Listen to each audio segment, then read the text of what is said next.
Hello friend, কিছুদিন আগে গিয়েছিলাম উদয়পুর মাতাবাড়িতে।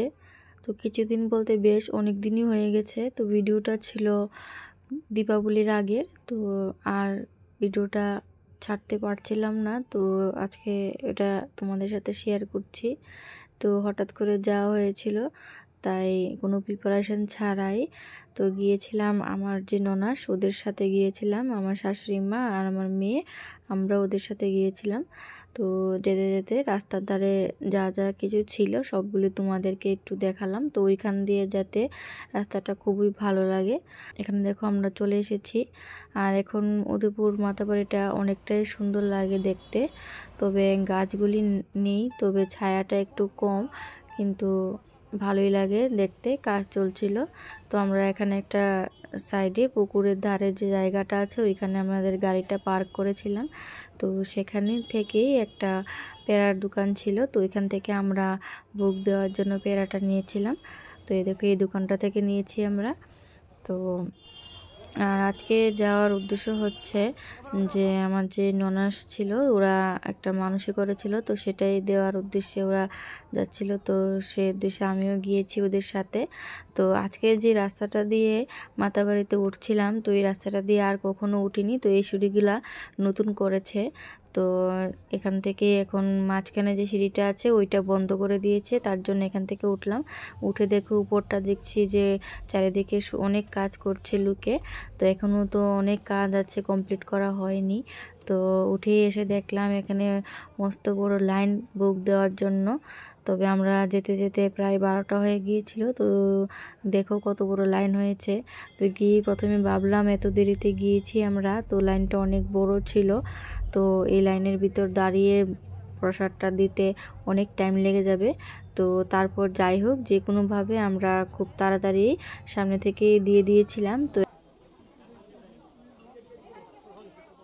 তো এখানে যে ব্লু কালারের পাঞ্জাবি দেখা যাচ্ছে ওইটা আমার দাদাভাই দিচ্ছিল বুকটা, তো তার পাশেই আমি ছিলাম। তো এখানে আমাদের বুক দেওয়া হচ্ছে দেখো। আর ওরা যেহেতু মানসিক করবে দেখো এখানে শাড়ি অনেক কিছু নিয়ে এসেছিল।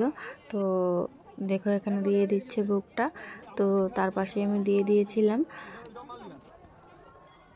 আর প্রচণ্ড ভিড় হওয়ার কারণে দেখো কি অবস্থা, কত লোক ছিল। আর এখন যে সময় যায় না কেন অনেক ভিড়ই থাকে মাতাবাড়িতে।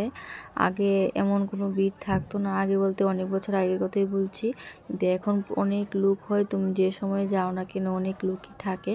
তো আমাদের এখানে বুক দেওয়া কমপ্লিট হয়ে গেছে। তারপর আমরা পাশে যে একটা মহাদেব মন্দির আছে, তো ওইটার ভিতর গিয়েছিলাম। এখানে আমার মেয়ে প্রথমে ঢুকেছে, ওইখানেও অনেক ভিড় ছিল, তো যেতে অনেকটাই টাইম লাগছিল। তো তারপরও অনেক চেষ্টা করে ভিতরে ঢুকে একটু ক্লিপ তুলে নিয়ে এসেছি তোমাদের জন্য। তো মায়ের আর দর্শন করা হয়নি। সামনে থেকে দেখো এখানে অঞ্জলি করে নিয়েছিল সবাই। তো তার পাশ দিয়ে কোনো মতে একটু জায়গা করে ঢুকে মার একটু দর্শন করে নিলাম। তো তোমাদেরকেও দেখাচ্ছি।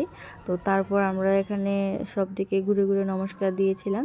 তো তারপর আমরা এখান থেকে বের হয়ে গিয়েছি। তো আরও এবার আমরা যেটা করব সেটা হচ্ছে সাইডে যে ধূপকাঠি মোমবাতি দেওয়া হয় ওইখানে এখন যাব। তো দেখো এখানে মন্দিরের সাইডটা একটু ঘুরে দেখাচ্ছি তোমাদেরকে।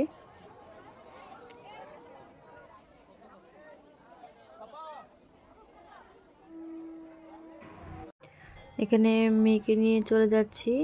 তো এখন আগে তো কাছে ছিল যেখানে আমরা মোমটা দূরে দিতাম, তো এখন একটু দূরে করে দিয়েছে জায়গাটা। তো ওইখানেই যাচ্ছি। আর রাস্তাটা প্রচণ্ড গরম হয়েছিল, যেহেতু অনেক রৌদ্র ছিল ওই সময়টার ভিতর, আর গরমও ছিল, তখন তো আর ঠান্ডা পড়েনি। তো দেখো এখানে আমরা সবাই মিলে একসাথে দূরিয়ে দিচ্ছি, আরও অনেক লোক ছিল।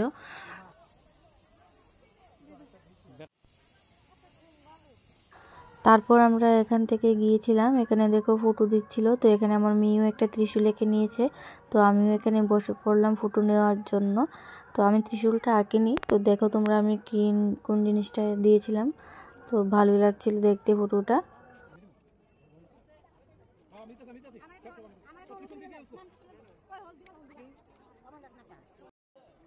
এবার আমাদের উপরে থাকা শেষ হয়ে গেছে, এখন আমরা নিচে চলে যাচ্ছি সবাই। তো ওরা সামনে গিয়েছে, এখানে আমরা 3জন যাচ্ছি দেখো। আর এখন আমরা অন্য আরেকটা রাস্তা দিয়ে নামবো। তো চারিদিকে অনেকগুলি সিঁড়ি করা হয়েছে, তো সেটারই একটা সিঁড়ি দিয়ে আমরা এখন নিচে চলে যাচ্ছি। তো বুক দেওয়া যেহেতু কমপ্লিট হয়ে গেছে আর বাকি সব কাজগুলি আমরা করে নিয়েছি। এবার আমরা চলে আসলাম একটু পুকুরের ধারে। তো এখানে আসলে পুকুরের ধারে না আসলে ভালো লাগে না। এখানে যে কতগুলি মাছ আর কচ্ছপগুলি থাকে ওইগুলি দেখতে খুবই ভালো লাগে। এখানে দেখো আরও অনেক লোক ছিল, ওরা এখানে দেখো বিস্কিট মুড়ি ওইগুলি দিচ্ছে আর মাছগুলি এসে সুন্দর করে খাচ্ছে, দেখতে খুবই ভালো লাগে। তো এখানে থাকতে অনেকটাই ভালো লাগে। আর কিছুক্ষণ পর একটু দেখলাম যে একটা কচ্ছপ এখানে এসেছে আর একটা ছোট্ট মেয়ে ওই কচ্ছপটাকে একটা বিস্কিট দিচ্ছে, কিন্তু বারবার করে বিস্কিটটা ওর পাশে ছেড়ে দিচ্ছে যে ও খেতে, কিন্তু ও ভয় পেয়ে কচ্ছপটা ডুবে গিয়েছিল। তো তারপর আমরা যেখানে আসলাম তো সেটা হচ্ছে এখানে যে উদয়পুর আসার পর আমরা অনেকবারই এখান থেকে দই ফুচকা খেয়েছিলাম। তো দই ফুচকাটা ওইখানের অনেকটাই টেস্টি হয়, তো আসলে আমরা এখান থেকে দই ফুচকাটা খেয়ে যাই। আর যেহেতু তখন দীপাবলি ছিল ওইখানে দেখো পুকুরের ভিতর কাজ করছিল, তো এখানে আমাদের প্লেটিং করা হচ্ছে। তো আমরা গিয়েছিলাম, সবার জন্য একটা প্লেট করেছে। তো কিছুটা আমি তোমাদেরকে দেখে দিচ্ছি কীভাবে করছে, তবে অনেকটাই টেস্টি লাগে। তো আমাদের আগরতলা থেকে ওইখানে উদয়পুরের এই দই ফুচকাটা অনেকটাই ভালো লাগে খেতে। দেখো এখানে রেডি হয়ে গেছে। তো আমরা এখান থেকে খাওয়া দাওয়া শেষ করে আমরা এইবার রওনা দিচ্ছি। তো আমরা আসার পথে আমরা একটা হোটেলের ভিতর গিয়ে আমরা খেয়েছিলাম সবাই একসাথে, আর ওটা আর তোমাদের সাথে শেয়ার করিনি। তো তারপর আমরা উদয়পুর থেকে আসার পথে এখান থেকে যে অভিনন্দন আছে ওইখান থেকে একটা দই নিয়ে আসলাম। তো যাওয়ার পথে সবাই আমরা এখান থেকে দইটা নিয়ে আসি, ওইখানকার দইটা খুবই ভালো। তো ভিডিওটা যদি ভালো লাগে তাহলে অবশ্যই একটা লাইক অ্যান্ড কমেন্ট করে দিও। আর আমার আশা করব ব্লগ আরও নতুন নতুন ব্লগ দেখার জন্য তোমরা অপেক্ষা করবে। ধন্যবাদ আজকের জন্য। গুড নাইট সবাইকে।